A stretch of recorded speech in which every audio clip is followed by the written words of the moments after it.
જૈન રામાયણ કામવશ આત્માની દુર્દશા। આ બાજુ શ્રી વૈતરણ્યગિરિ ઉપર જ્યોતિષપુર નામના નગરમાં જ્વલનશીખ નામના વિદ્યાધરોનો એક રાજા છે. તે રાજાને રૂપ સંપદાથી શ્રીમતી નામની રાણી હતી. તેનાથી તારા નામે વિશાળ લોચનવાળી દીકરી થઈ. તેનીને ચક્રાંક નામના વિદ્યાધરના રાજાના પુત્ર સાહસગતિએ જોઈ અને તે એકદમ કામથી પીડિત થયો. તેથી તેણે માણસો દ્વારા જ્વલનશીખ રાજા પાસે તારાની માંગણી કરી. આ બાજુ વાનરેન્દ્ર શ્રી સુગ્રીવ રાજાએ પણ માણસો દ્વારા તેની માંગણી કરી.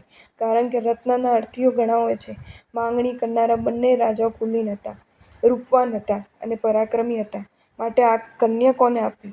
એ જ્વલનશીખ રાજાએ જ્ઞાનીને પૂછ્યું. આના ઉત્તરમાં નિમિત્તના જાણકાર જ્ઞાનીએ સાહસગતિ અલ્પ આયુષ્યવાળા છે અને કપીશ્વર શ્રી સુગ્રીવ દીર્ઘ આયુષ્યવાળા છે. આ પ્રમાણે કહેવાથી રાજા જ્વલનશીખે પોતાની તે તારા નામની કન્યા શ્રી સુગ્રીવને આપી. આથી પોતાની આશા ફળીભૂત ન થવાથી અંગારાથી ચુંબિત થયેલો આદમી જેમ કોઈ પણ સ્થાને સુખ ન પામે તેમ સાહસગતિ પણ દિવસે દિવસે અસ્વસ્થ બનતો જાય છે અને કોઈ પણ સ્થાને શાંતિને પામતો નથી.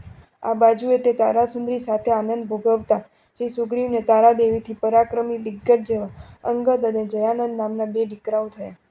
તારાદેવી જ્યારે પોતાના પતિ સાથે આનંદ વિલસે છે ત્યારે આ બાજુ તેમાં અનુરાગી બનેલો અને કામના યોગે જેનો આત્મા વિહ્વલ બની ગયો છે એવો સાહસગતિ ભયંકર વિચારણામાં નિમગ્ન થઈ ગયો હતો. તેના એક એક અંગને યાદ કરી અનુચિત ક્રિયાઓની લાલસાથી બીજી સુખની સામગ્રી હયાત છતાં નિરર્થક દુઃખની ચિંતામાં સળગી રહ્યો હતો.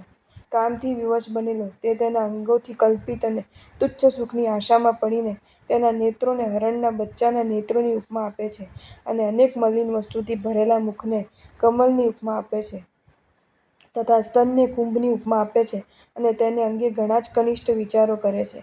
વિચારો કે કામવશ આત્માઓની કેવી ભયંકર દુર્દશા હોય છે ને આત્માઓ કેવી કેવી વસ્તુને કેવી કેવી ઉપમાઓ આપે જીવનને બરબાદ કરનારા મનોરથ સેવે છે. આવા આત્માઓના અંતરમાં એક પણ સુંદર ઉપદેશ સહેલાઈથી અસરકારક નથી નીવડી શકતો.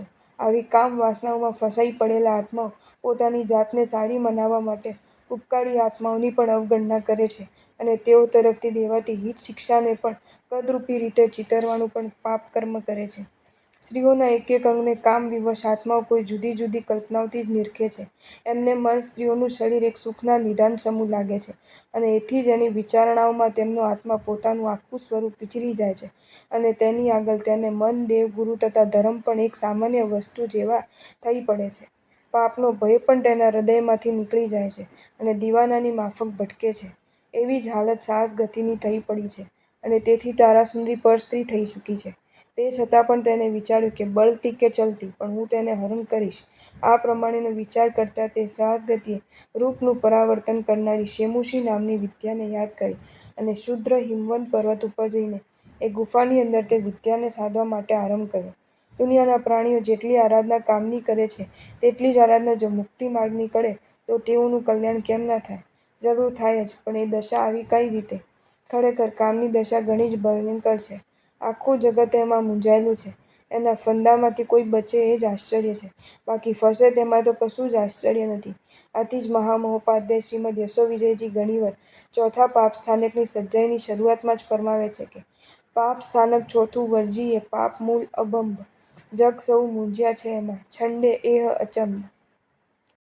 જો તમને આ વિડીયો ગમ્યો હોય તો આ વિડીયોને લાઈક કરો અને શેર કરો અને આવા જ નવા નવા વિડીયો જોવા માટે જૈન ફેક્ટ્સ એન્ડ સ્ટોરીઝની ચેનલને સબસ્ક્રાઈબ કરો. ધન્યવાદ.